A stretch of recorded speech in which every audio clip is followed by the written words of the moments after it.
নিঃস্বার্থ রক্তদান সমবায় ফাউন্ডেশনের আজকে চতুর্থ প্রতিষ্ঠাবার্ষিকী।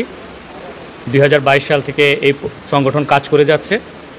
এই প্রতিষ্ঠাবার্ষিকীতে আজকে আমাদের মাঝে উপস্থিত আছেন মৌলভীবাজার জেলার সুযোগ্য জেলা প্রশাসক স্যার জনাব মোহাম্মদ ইসরাইল হোসেন স্যার, উপস্থিত আছেন এনসিপির বিভিন্ন পর্যায়ের নেতৃবৃন্দ, উপস্থিত আছেন সাবেক উপজেলা পরিষদের সম্মানিত চেয়ারম্যান মহোদয়, উপস্থিত আছেন এই সংগঠন সহ অন্যান্য সদস্যবৃন্দ এবং এই সংগঠনের চেয়ারম্যান সহ বিভিন্ন পর্যায়ের নেতৃবৃন্দ। আসসালামু আলাইকুম।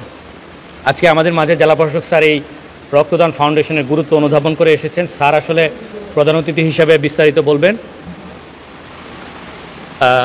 আমার বাবাও যখন অসুস্থ ছিল, এরকম একজন রক্তদান যারা নিয়মিত রক্তদান করে, আমরা ফোন দেওয়ার সাথে সাথে উত্তরা থেকে ঢাকায় একদম চলে এসেছিলেন। আসলে তখন আমি এটা রিয়েলাইজ করেছি যে একটা রক্ত পাওয়ার বিষয়টা কত মূল্যবান।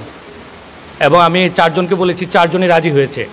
ওই দিন শুক্রবার ছিল, কিন্তু শুক্রবারেও তারা রাজি হয়েছে যে আসলে আমার পরিচিত না, জাস্ট একজনের কাছ থেকে নাম্বার নিয়ে করেছিলাম। তো একটা উপজেলা জেলা বিভিন্ন জায়গায় বিভিন্ন ধরনের সামাজিক সংগঠন থাকে। আমি বলবো যে রক্তদান নিয়ে যারা কাজ করে, যারা নিয়মিত রক্ত দেয়, এটা অন্যান্য অনেক সংগঠনের মধ্যে আমি যদি ক্যাটাগরি করি তাহলে উপরের দিকেই থাকবে। আমি জানি যে কুলাউড়া উপজেলায় যে সংগঠনগুলি আছে, যে সংগঠনটা আছে, এই সংগঠনে 5000 উপরে মানুষকে আসলে রক্ত দান করেছে বিগত প্রতিষ্ঠার পর থেকে। এটা আসলে একটা বিরাট অর্জন এবং 10,000 মানুষকে ব্লাড গ্রুপিং করেছে। আরও যদি অধিক সংখ্যক মানুষকে ব্লাড গ্রুপিংয়ের আওতায় নিয়ে আসা যায় তাহলে আরও অধিক সংখ্যক মানুষ জানতে পারবে।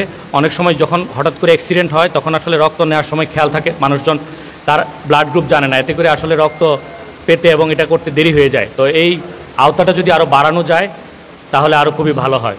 তো আমাদের উপজেলা প্রশাসনের পক্ষ থেকে এরকম যে সংগঠনগুলি আছে, বিশেষ করে রক্তদান সংগঠন, এই সংগঠনগুলির সহায়তার পাশে আমরা থাকব। আমাদের জেলা প্রশাসক স্যার আছেন, স্যার বিস্তারিত এই বিষয়ে বলবেন। তো আমাকে এখানে আমন্ত্রণ জানানোর জন্য আমি আয়োজকবৃন্দ সহ উপস্থিত সবার প্রতি ধন্যবাদ জানাচ্ছি। এখানে সাংবাদিকবৃন্দ আছেন, তাদের প্রতি কৃতজ্ঞতা প্রকাশ করে আমার বক্তব্য শেষ করছি। ধন্যবাদ। আসসালামু আলাইকুম।